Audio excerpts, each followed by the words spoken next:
8 Steps to Financial Freedom. What is financial freedom? Ask a room of people to define financial freedom, and you're likely to get a dozen different answers.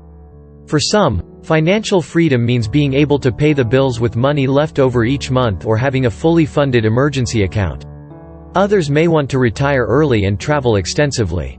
Unfortunately, too many people fail to achieve it.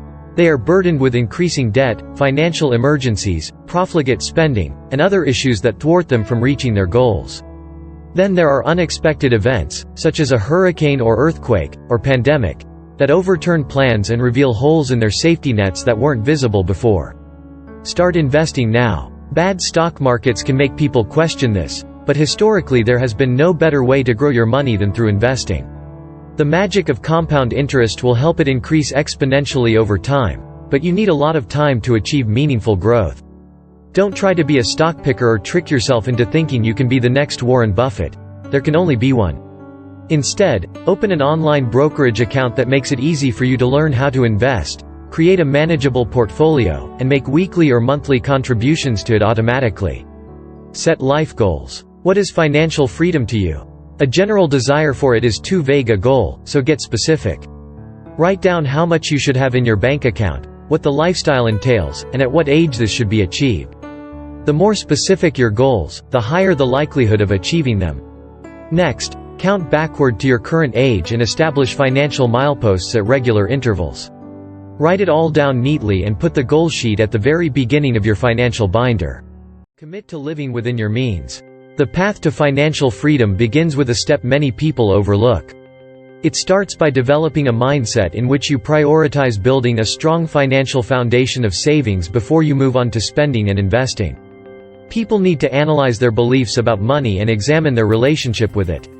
Rather than assuming wealth is something attainable only by those with high incomes, recognize that even middle-class families can move from living paycheck to paycheck to a financially comfortable lifestyle so long as they spend less than they earn. Know your current financial situation. Regardless of whether you are just out of college or getting ready to retire, it's essential to understand where you stand financially right now. Completing an honest assessment of your personal financial situation is a critical first step on the journey to establishing financial well-being. That means adding up debt, calculating expected income and identifying holes in your financial picture, such as a lack of insurance or emergency savings. Consulting with a professional may be helpful in this process, particularly if you have complex finances or are approaching retirement. Track your spending. If you're currently living paycheck to paycheck, setting aside money for emergency and retirement savings can seem daunting. If you don't know where you're spending your money, it is very difficult to know where you have opportunity to make adjustments. Take a month to track where your money goes, from major bills to the couple bucks spent on coffee in the morning. Create automatic savings. Pay yourself first. Enroll in your employer's retirement plan and make full use of any matching contribution benefit. It's also wise to have an automatic withdrawal for an emergency fund, which can be tapped for unexpected expenses, and an automatic contribution to a brokerage account or something similar. Ideally, the money should be pulled the same day you receive your paycheck, so it never even touches your hands, avoiding temptation entirely. However, keep in mind that the recommended amount to save is highly debated. In some cases the feasibility of such a fund can be a question. Monitor your credit. A person's credit score can determine whether they have access to loans and what interest rate they receive.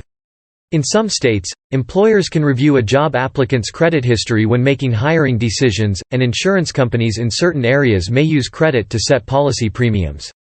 Reducing debt and paying bills on time are 2 ways to boost a sagging credit score. It's important to keep a pulse on your finances. Federal law allows consumers to request a free copy of their credit report once each year using the website annualcreditreport.com.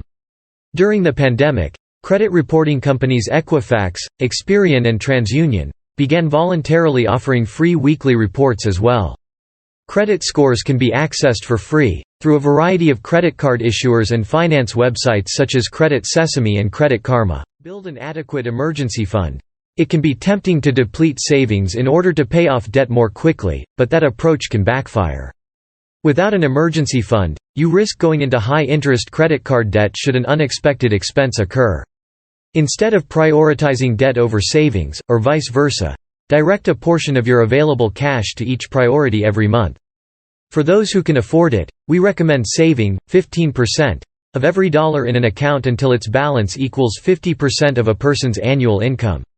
Once that savings account is fully funded, money can be diverted to other needs such as retirement and college savings. If needed, money from the account can also be used to purchase other essentials, such as life insurance. These 8 steps won't solve all of your money problems, but they will help you develop healthy habits that can get you on the path to financial freedom, whatever that means for you personally. See you on the next video.